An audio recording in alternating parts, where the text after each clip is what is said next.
गेहूं पे, दूध पे, जो कफन पे जीएसटी और टैक्स लगाया गया है। रोटी पर मोहताज हो गया है। रोटी और नमक खाने के लिए लोग त्राही कर रहे हैं। भाई आटा चावल सब महंगा हो गया। और यही तो कह रहे थे कि अच्छे दिन आएंगे। आज जनता कह रही कि हमको पुराने दिन लौटा दीजिए। दही पे टैक्स लग गया, दूध पे टैक्स लग गया, आटा पे टैक्स लग गया। मतलब एक सबसे न्यूनतम चीजें जो खाई जाती हैं उन पे भी जीएसटी की मार इस सरकार ने लगाई है और मनमाना फैसला लेते हैं ये लोग। नमस्कार, आप देखना शुरू कर चुके हैं लाइव सिटीज। मेरा नाम अभिषेक है। इस वक्त आप देख सकते हैं मुजफ्फरपुर समराला में है, जहां पर विरोध प्रदर्शन किया जा रहा है। आरजेडी के नेता है, विरोध प्रदर्शन कर रहे हैं। किस तरीके से विरोध प्रदर्शन किया रहा है, क्या मुद्दा है, किस लिए विरोध प्रदर्शन? देखिए, पूरा जो केंद्र सरकार की जो नीति है, जन विरोधी, गरीब विरोधी नीति है। पूरा देश, आज पूरा बिहार, पूरा गरीब जिस तरह से आटा पे, दाल पे, गेहूं पे, दूध पे, जो कफन पे जीएसटी और टैक्स लगाया गया है, ये जो गरीब का निवाला छीनने का जो ये सरकार काम कर रही है। और जो महंगाई, बेरोजगारी, भ्रष्टाचार चरम पर है। देश को बेच रहा है गेल भेल, या फिर जो रेल और आपको बीएसएनएल, जितना जो देश की संस्थाएं हैं, और ये जो ईडी और सीबीआई जो तोता है, जिसके बदौलत ये पूरे देश को, और यही तो कह रहे थे कि अच्छे दिन आएंगे। आज जनता कह रही कि हमको पुराने दिन लौटा दीजिए। जिस तरह से देश को ये जो बेचने का काम कर रहे हैं, गरीबों को ये जो मारने का काम कर रहे हैं, 2-4 लोग, चंद पूंजीपति के लिए सरकार काम कर रही है। वो अंबानी, अडानी। तस्वीरों में देखिए किस तरीके से आप रोटी के साथ प्रदर्शन हो रहा है, देख सकते हैं। रोटी के साथ रोटी, ये भाजपा सरकार जो है और ये जो हमारा बिहार सरकार है वो होश में नहीं है। रोटी पर मोहताज हो गया है। रोटी और नमक खाने के लिए लोग त्राही कर रहे हैं, परेशान है एक पैसे के लिए। इतनी कमर तोड़ महंगाई है, इतनी गैस। की तस्वीर देख सकते हैं किस तरीके से विरोध प्रदर्शन हो रहा है। महंगाई, बेरोजगारी समेत कई मुद्दों को लेकर विरोध प्रदर्शन किया जा रहा है। आपको हम तस्वीरें दिखा रहे हैं किस तरीके से विरोध प्रदर्शन किया जा रहा है। हम आपको लगातार तस्वीरों के माध्यम से दिखा रहे हैं किस तरीके से रोटी को लेकर विरोध प्रदर्शन कर रहे हैं। क्या रोटी, भाई आटा चावल सब महंगा हो गया। गरीब के लाले पड़ गया।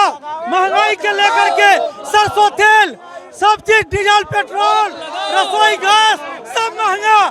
नहीं, बिहार और देश की जनता सरकार को उखाड़ फेंकने के लिए तैयार है। ये नौजवान, इस देश के लिए दुर्भाग्य की बात है, बहुत परेशान करने वाली बात है, चिंता करने वाली बात है कि इस देश का नौजवान हताश, निराश और परेशान है। किसी देश का नौजवान अगर हताश हो, निराश हो और परेशान हो तो ये शुभ संकेत नहीं है। महंगाई इतनी ज़्यादा है, महिलाएं परेशान हैं, किचन का पूरा बजट गड़बड़ा गया हुआ है। अग्निपथ योजना के खिलाफ लोग सड़कों पे हैं। गैस सिलेंडर 400 के बजाय अब हो गया 1150 रुपया। तेल जो है 100 रुपये से पार हो चुका है, पेट्रोल डीजल। तो चारों तरफ तमाम है, चाहे आटा हो, सब्जी हो, दाल हो। बताओ, दही पे टैक्स लग गया, दूध पे टैक्स लग गया, आटा पे टैक्स लग गया। गरीब और गरीब होता जा रहा है, अमीर और अमीर होता जा रहा है। काला धन पहले से ज़्यादा दोगुना हो गया। जी, आरसीपी सिंह ने, अब सवाल यह है कि हमारे नेता आदरणीय तेजस्वी यादव जी जो लगातार कह रहे थे आरसीपी टैक्स, ये तो साबित हो गया। और नीतीश जी को थोड़ी भी अगर शर्म है तो उनको फौरन सीबीआई रेड करवानी चाहिए, वहाँ ईडी का रेड करवाना चाहिए कि आखिर इतनी दौलत वो कहाँ छुपाए हुए हैं। ये तो कुछ हिस्से बाहर आए हैं, लेकिन बड़े हिस्से तो छुपाए हुए हैं। आज दूसरे लोगों पर आरोप लगाने वाली पार्टी आज उनके ही दल में, उनके जो बहुत बड़े नेता हैं, सेकंड लाइन के, मतलब नीतीश जी के बाद सेकंड वो बड़े नेता हुआ करते थे, जिन्होंने इस्तीफा दिया है, पार्टी छोड़ा है, उनके यहाँ इतना बड़ा खजाना है, अकूत संपत्ति जमा किया है, पूरे बिहार में सुशासन के नाम पर लूट मचाने का काम किया है। और पूरे बिहार के तमाम थानों में दलाल का सिंडिकेट चल रहा है। उसका सिंडिकेट हमारे आरसीपी सिंह जी थे। और उन्होंने पूरे देश में जिस तरह से आज महंगाई है, बेरोजगारी है, उन तमाम इशू को लेकर आज हमारे महागठबंधन के लोग पूरे बिहार में सड़कों पे उतरे हुए, आम आवाम सड़कों पे उतरी हुई है। तो मैं कहना चाहता हूं बिहार के तमाम और देश के तमाम लोगों को कि ये सरकार अहंकारी हो चुकी है, ये अहंकार में डूबी हुई है। इसको नौजवानों से, महिलाओं से, व्यवसायियों से, किसानों से, गरीबों से, दलितों से किसी से कोई हमदर्दी नहीं है। ये अंग्रेज़ के औलाद हैं।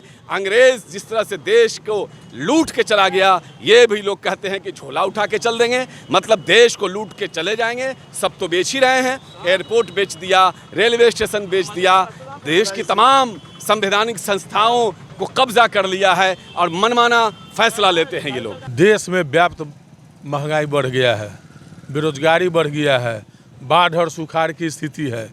इन तमाम ज्वलंत मुद्दों को देखते हुए आज महागठबंधन के तमाम साथी मुजफ्फरपुर में जो है सो कि चक्का जाम किए हुए हैं और प्रतिरोध मार्च आदरणीय राष्ट्रीय अध्यक्ष लालू प्रसाद यादव जी और प्रतिपक्ष के नेता श्री तेजस्वी यादव के निर्देश पर पूरे बिहार के जिला मुख्यालयों पर किया जा रहा है। हमारे नेता प्रतिपक्ष के द्वारा पूर्व से भी यह मुद्दों पे हर बार बातचीत चलती आ रही है, बेरोजगारी, महंगाई, और आपने देखा ही होगा कि हमारे गरीबों के थाली से रोटी, दही, दूध, सब चीज़ों पे जो कि एक आम जिंदगी में मतलब एक सबसे न्यूनतम चीज़ें जो खाई जाती हैं उन पे भी जीएसटी की मार इस सरकार ने लगाई है। और कहीं ना कहीं पूर्ण रूप से ये गरीबों को गरीबी विरोधी सरकार है। तो इसलिए आज हम लोग 7 अगस्त के दिन आज हम लोग पूरे महागठबंधन परिवार हम लोग सारे के सारे लोग प्रोटेस्ट कर रहे हैं इस महंगाई के ऊपर, बेरोजगारी के ऊपर, शिक्षा व्यवस्था के ऊपर। ये सारी व्यवस्थाएं जो इन्होंने कुनीतियाँ बनाई हैं उस सब के खिलाफ हम लोग यहाँ पे आज धरना प्रदर्शन कर रहे हैं। तो आपने सुना कि आरजेडी के नेताओं ने साफ क्या कुछ कहा है। आरजेडी नेताओं ने कहा कि इस सरकार को उखाड़ के फेंक देंगे क्योंकि ये सरकार महंगाई, बेरोजगारी इतनी बढ़ा दी है कि लोग परेशानी में हैं, काफ़ी परेशान है। महंगाई, बेरोजगारी बढ़ चुकी है और लोग परेशान हैं, लेकिन ये सरकार सुनने का नाम नहीं ले रही है। आपने सुना कि आरजेडी एमएलसी ने क्या कुछ कहा, साथ ही साथ विधायक अमर पासवान ने क्या कुछ कहा और निरंजन राय ने क्या कुछ कहा है। तो मैं रही लाइव सिटीज़ के साथ यूट्यूब चैनल को सब्सक्राइब करिए, फेसबुक पेज को लाइक करिए।